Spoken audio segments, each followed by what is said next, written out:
Think of walking into a casino and walking out $6 million richer in just one night. That's exactly what Don Johnson did, turning the tables on Atlantic City's Tropicana, Borgata, and Caesars casinos with his incredible blackjack skills.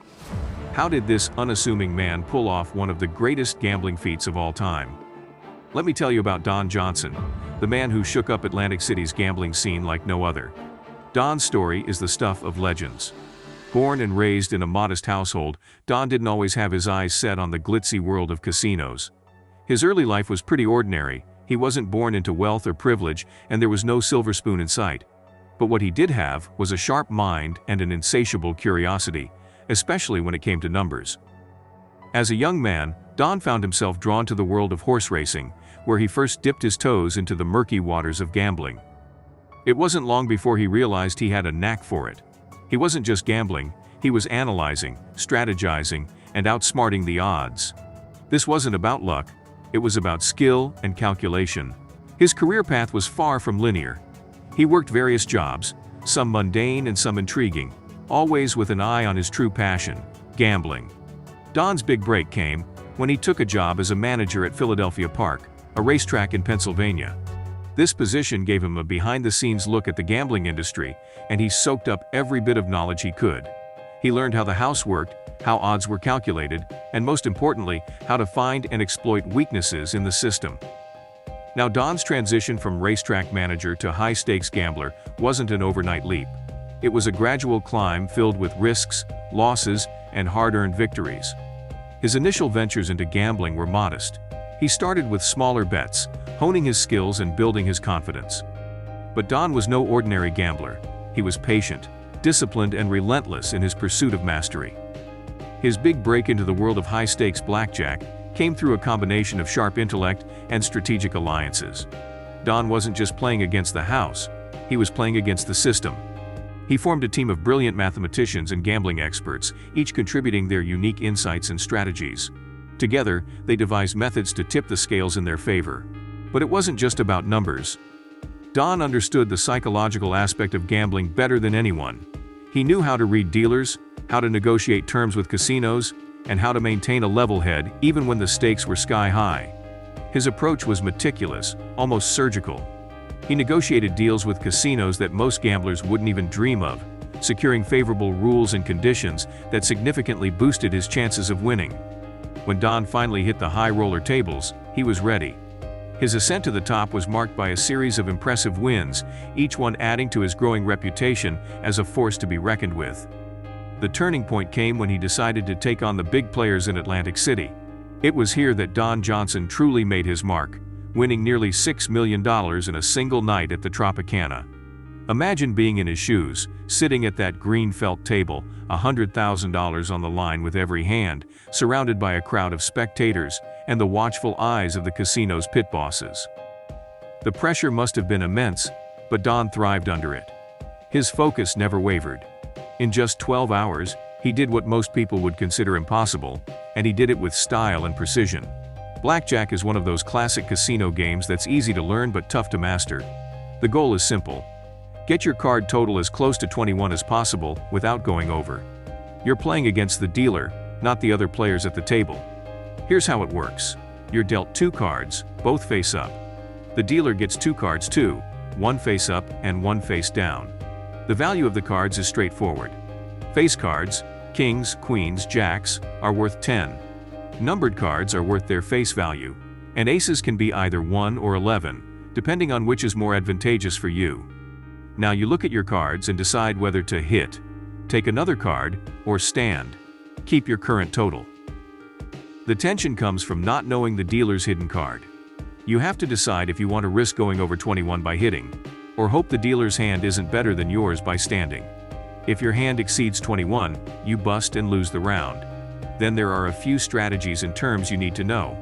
For example, splitting is when you're dealt 2 cards of the same value and you decide to split them into 2 separate hands, doubling your bet. It's a bold move, but it can pay off big if done right. Doubling down is another tactic where you double your initial bet in exchange for committing to stand after receiving one more card. These moves require confidence and a bit of guts because they can either lead to a huge payout or a significant loss. Don Johnson was no ordinary player, he was a blackjack savant. He didn't just know the rules, he understood the game on a deeper level, almost like he had a sixth sense for it. His mastery came from a blend of mathematical prowess and psychological insight.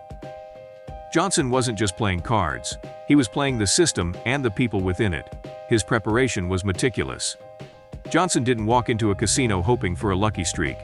He had studied the game inside out, memorized optimal strategies, and most importantly, negotiated terms with the casinos to tilt the odds in his favor. This wasn't just about card counting, which is hard enough. It was about setting the stage where he could maximize his chances of winning.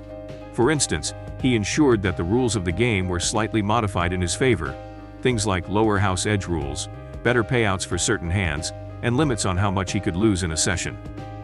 This gave him a critical edge. He also used team strategies where multiple players worked together to identify hot tables and capitalize on them. Johnson sat at the green felt table, a burly man in a red cap and black Oregon State hoodie, looking calm and collected despite the massive sums of money on the line. Spectators pressed against the glass, watching every move. The casino's overhead cameras were locked onto him, and the pit bosses were on high alert. On just one hand, he won $800,000. Let that sink in for a moment. That's more money than most people see in a lifetime, and he won it in a matter of minutes. But he didn't stop there. He remembers a three-hand sequence where he took home $1.2 million. His winning streak was relentless, and he kept stacking chips like they were candy. At one point, he was dealt 2 8s. Most players would split them, and that's exactly what he did. But then he got another 8 on each hand, so he split them again. Now he was playing 4 hands, each starting with an 8, with $400,000 riding on the outcome. This kind of scenario doesn't happen often, but for Johnson, it was just another day at the office. The casino was sweating bullets. They watched helplessly as Johnson's stack of chips grew taller and taller, forming a miniature skyline of his victories. The pit bosses scrutinized every move, trying to find any hint of foul play, but Johnson was clean. He was just that good. By the end of his 12-hour blitz, Johnson had single-handedly decimated the Tropicana's monthly revenue, walking away with nearly $6 million. It was a night that would go down in gambling history, as a testament to his skill, preparation, and unyielding nerve. One of the most fascinating aspects of his strategy was how he negotiated terms with the casinos. Most people think you just walk into a casino and play by their rules, but Johnson flipped the script. He knew that to beat the house, he had to change the rules in his favor. Johnson didn't just stroll into Tropicana and start throwing money around. He met with the casino executives and negotiated terms that would give him a better chance of winning. This wasn't just about getting free drinks or a nice hotel room. He negotiated for lower house edges on the blackjack games he played. Essentially, he was asking for a better payout on certain hands, which reduced the casino's built-in advantage. He also secured limits on how much he could lose in a session. This was crucial because it meant he could keep playing without the fear of going completely bust on a bad run. For example, one of the terms he negotiated was a 20% rebate on losses over $500,000. This meant if he lost more than $500,000, the casino would give him 20% of that back. This gave him a safety net and allowed him to take bigger risks. Another term he secured was that the casino couldn't change the rules mid-game. This stability was key to his long-term strategy. By locking in these favorable conditions, Johnson was able to play with a much smaller risk margin than the average high roller. But Johnson's genius didn't stop at negotiating. He was a wizard with numbers, using mathematics and statistics to gain an edge. Blackjack isn't just a game of chance, it's a game of skill and strategy, and Johnson had both in spades. He understood the probabilities of each hand, and used this knowledge to make the best decisions possible. Johnson collaborated with some of the brightest minds in gambling. He worked with mathematicians and statisticians to develop strategies that would maximize his winning potential. They analyzed thousands of hands, running simulations and crunching numbers to understand the best moves in every possible situation. Johnson wasn't just playing against the dealer. He was playing against the house's expectations and statistical models. One of his key tactics was card counting, a method that involves keeping track of the high and low cards dealt in the game to predict the likelihood of certain cards being drawn next. By knowing when the deck was rich in high cards, Johnson could increase his bets and capitalize on the favorable odds. This wasn't about memorizing every card, but about maintaining a running count and adjusting his strategy accordingly. Beyond the numbers, Johnson was a master of psychological warfare. Casinos are designed to mess with your mind, but Johnson turned the tables. He knew that confidence and composure were crucial. He maintained a calm demeanor, never letting the casino staff or dealers see him sweat no matter how high the stakes got. This psychological edge kept him sharp and focused. Johnson also understood the importance of body language and presence. He could read the dealers and other players, picking up on subtle cues and tells. This gave him an additional layer of insight into the game. He wasn't just playing the cards, he was playing the people around him. By staying cool and collected, he could keep the dealers off balance and the pit bosses guessing.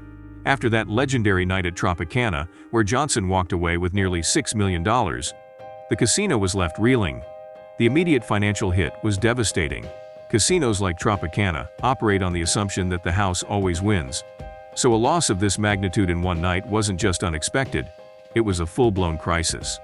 Their monthly revenue took a nosedive, and the pit bosses and executives were left scrambling to explain what had just happened.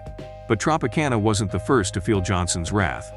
Before he decimated their finances, he had already taken the Borgata for $5 million and Caesars for another $4 million. Each of these casinos thought they were safe and that their systems were foolproof.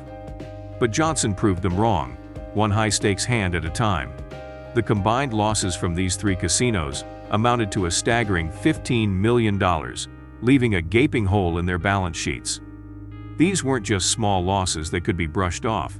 These were monumental, headline-grabbing defeats that sent shockwaves through the entire gambling industry. For casinos, which rely heavily on high-roller profits to balance out the losses from regular players, Johnson's victories were catastrophic. Imagine being a casino executive waking up to the news that a single player had wiped out a significant portion of your monthly revenue. It's the stuff of nightmares. In the aftermath of Johnson's extraordinary run, casinos were forced to rethink their strategies and policies, especially regarding high rollers.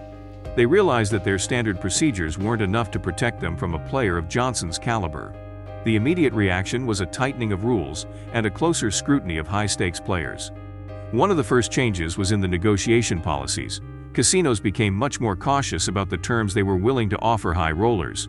The kind of favorable conditions that Johnson had negotiated, like lower house edges and loss rebates, became much harder to come by. They began to realize that giving players like Johnson any sort of edge could lead to significant losses. Casinos also ramped up their surveillance and analytical efforts. They started employing more sophisticated methods to track player behavior and detect any potential advantage play. This included not just more cameras and pit bosses, but also advanced data analytics to monitor betting patterns and game outcomes in real time. They wanted to ensure that they could catch any anomalies before they turned into multi-million-dollar losses. Another significant shift was in dealer training and game management. Dealers were trained to recognize the tactics used by advantage players and to handle high-pressure situations more effectively. The idea was to make it as difficult as possible for players to gain an edge through psychological tactics or sheer intimidation. The long-term effects of Johnson's wins were profound. Casinos became more guarded, less willing to negotiate, and far more suspicious of anyone who showed unusual skill or luck at the tables. High rollers, who once enjoyed almost unchecked privileges, found themselves facing a much more rigid and scrutinized gaming environment. So what happened to Don Johnson after he walked away with those massive wins? Well, imagine this. You've just beaten some of the biggest casinos in Atlantic City and pocketed around $15 million. What do you do next? For Johnson, life after his legendary gambling streak was a mix of enjoying his newfound fame and continuing to live the high-stakes lifestyle that he loved. Johnson didn't exactly fade into obscurity after his big wins. Instead, he became somewhat of a celebrity in the gambling world. He made several public appearances, often being invited to speak at conferences and gambling seminars. People wanted to hear his story straight from the horse's mouth. He'd share insights about his strategies, the psychological aspects of gambling, and how he managed to pull off such incredible feats. His story was captivating, a blend of skill, nerve, and sheer audacity. In terms of current endeavors, Johnson has remained active in the gambling scene. He's not just resting on his laurels, he continues to explore new opportunities and challenges. He's been known to dabble in various ventures, from advising casinos on player behavior to exploring online gambling platforms. His deep understanding of the game and the industry makes him a sought-after consultant and speaker. Johnson's story has had a profound impact on the gambling world. For many, He became a symbol of what was possible with the right combination of knowledge, skill, and strategy. His success inspired countless gamblers to try and emulate his approach. Suddenly, everyone wanted to be the next Don Johnson, trying to negotiate better terms with casinos, studying game mechanics meticulously, and looking for any edge they could find. But Johnson's influence wasn't just about inspiring other players. He also forced casinos to take a hard look at their practices and policies. His victories showed that even the most sophisticated systems could be beaten, prompting casinos to become more cautious and strategic in how they dealt with high rollers. In a way, Johnson's success led to a more professional and calculated approach to gambling on both sides of the table. Within the gambling community, Johnson is viewed with a mix of admiration and awe. To many, he is a legend, a master who managed to beat the house at its own game. His name is often spoken with a kind of reverence, as someone who not only won big, but did so with style and intelligence. He's respected not just for his winnings, but for the way he approached the game: meticulous, strategic, and always a step ahead. So, what are your thoughts on this? Let us know in the comments below.